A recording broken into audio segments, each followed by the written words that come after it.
Hi there, good morning. Thanks for tuning in to this month's market update. So, we're pretty well into what is traditionally known as the busy season for housing, and I'm talking about the summer months here, June, July, August. This is where we typically see the most amount of transactions, the most amount of people moving during the year. So, just wanted to kind of see what that's looking like locally. Getting a lot of people asking me what's happening with prices, what's happening with inventory, supply, and so forth. So, as far as inventory goes, we are indeed seeing a slight uptick in inventory since getting into June. However, inventory levels are pretty much still record lows. So I do believe we're going to continue to see more inventory come into the market as we go through summer.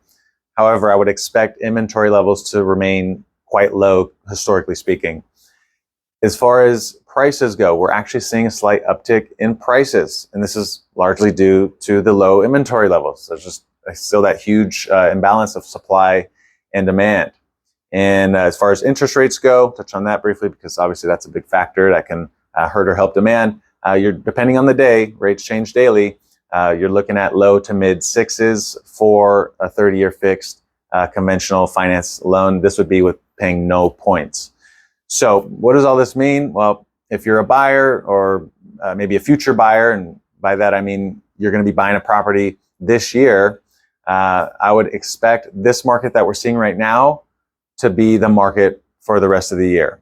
It's going to be tight inventory. There's going to be very few homes on the market. That's what I mean by that. And there's going to be some competition in the market if you're a buyer. And then as far as interest rates, there's no data out there that would say we're going to see any dramatic change in rates, at least for the rest of the year. So expect rates to be in the low to mid sixes for the remainder of the year for 30-year fixed conventional rate. FHA, VA products, about a half a point lower with those. Now, as far as prices go, because I know everyone's wondering when prices are going to come down.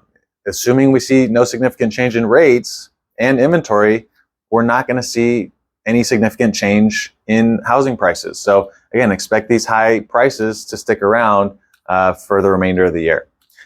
Hope this is helpful. If you've got any questions, reach out. I'm here for any of that, and I appreciate you watching. We'll see you on the next one.